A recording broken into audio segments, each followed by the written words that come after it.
Yeah, I thought winter was over, but evidently not. We had a couple 80-degree days, and now we're back to freezing temps again tonight. Right now it's probably about 40. Very cold, or cool, I guess. But I unloaded half of this. I got the other half to unload tomorrow. Right now, it's video time. So I'm going to put that away and take a little break. Come on in the man cave and join me. What's happening, cats?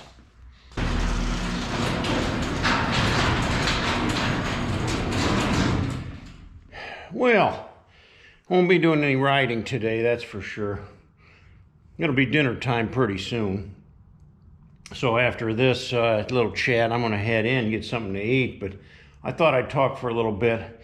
You know, if you've been a fan of these videos and been watching my videos for a while, you'll see that I talk a lot about 1% motorcycle clubs. In fact, you know, I even have some flyers up here. But I've never been a member of a 1% club. I'm no expert on the topic by any means, but I've been riding motorcycles my whole life, since I was a kid.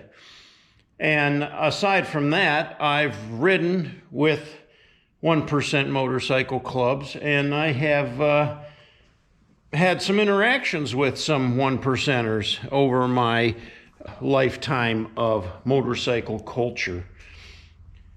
So I think it's important that, you know, I share the information I have, because those of you who do ride motorcycles, at one time or another, you may run into a 1% motorcycle club.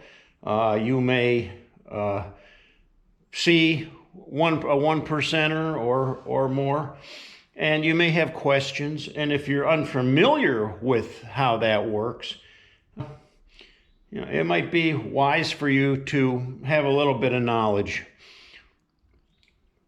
Now, the video today, I thought I would talk about why I am not in a 1% motorcycle club. First of all, it's the commitment. You know, it was back in the 70s that I rode with a club, a small 1% club of ragtag bikers. And they wanted me to join their club, but it was the commitment that they wanted. You know, they wanted you to ride when they were going to ride all the time. And, you know, at the drop of a hat, let's go. We got to do this. We got to do that. They were number one priority, and that's the way they wanted it. And that's kind of the way most of these 1% clubs are. You're committing yourself 100% to the club. The club comes first in all regards. It becomes your life. I didn't think I was ready for that. And, you know, here I am at 67 years old, and I'm still not ready for that kind of a commitment. And I wouldn't make that kind of a commitment to a motorcycle club. It was probably in the 90s when I was in it was in the late 90s that I was in the Rolling Thunder and was riding with Rolling Thunder, and I was fully patched member of Rolling Thunder. That's not a 1% club, though. Although it does have some slight similarities.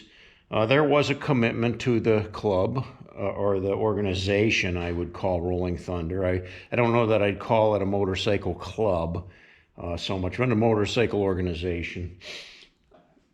They had the Sunday church, you know, the meeting, and you were required to attend that whenever they had their meetings. You were required to pay the dues, and you were required to go on the runs, and you were only allowed so much leeway on missing those things.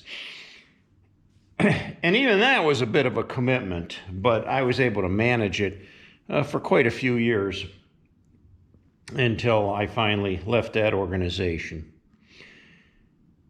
Probably the second thing about being in a 1% motorcycle club is their lack of respect for women. In most of those clubs, women are not permitted to be a member. Women are second rate. Women are not allowed to attend the meetings. And they're just treated poorly in most regards, with disrespect. Now, I'm not saying that every biker treats a woman that way, but generally speaking, if you look at the history of these clubs, women are treated somewhat disrespectfully. It takes a special kind of a woman to want to be involved in that kind of a culture. I respect my wife. I love my wife. I put my wife on a pedestal. I would not disrespect her like that. And to be a part of a 1% club would put her in the background and not respect her in the way she needs to be respected. So that is kind of a turn off to me as far as being a member of a 1% club.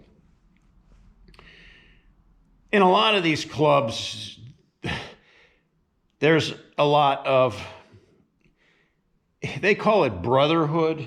I'm not so sure how much brotherhood it is. There's a lot of backstabbing. There's a lot of mistrust, I guess.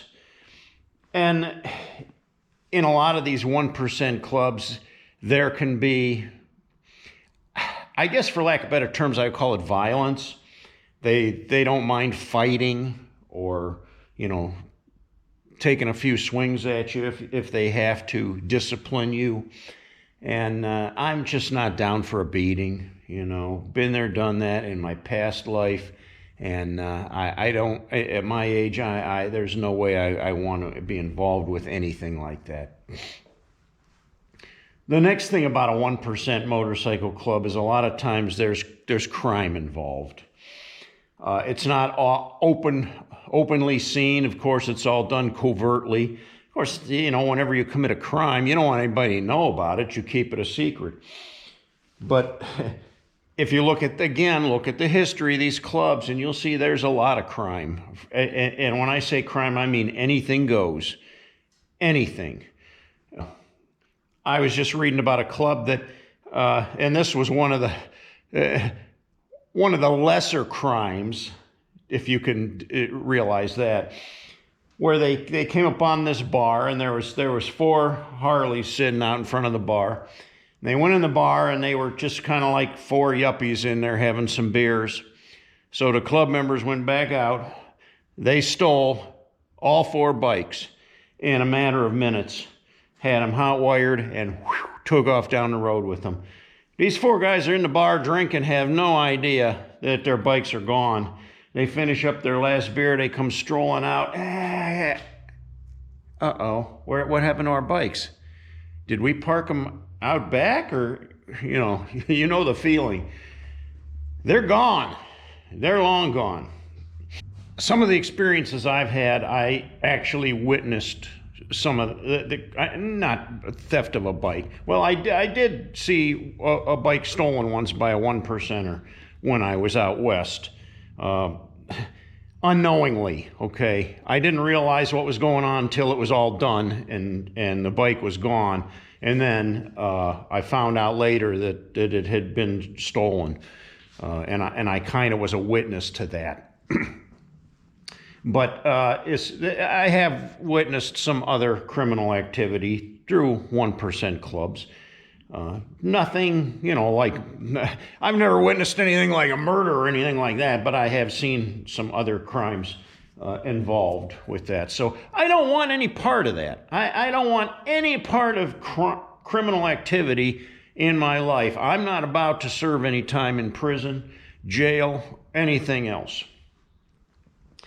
The other thing big about 1% clubs is they like to party, and they party very hard. And they'll party and ride a motorcycle at the same time. I'm not into the partying anymore.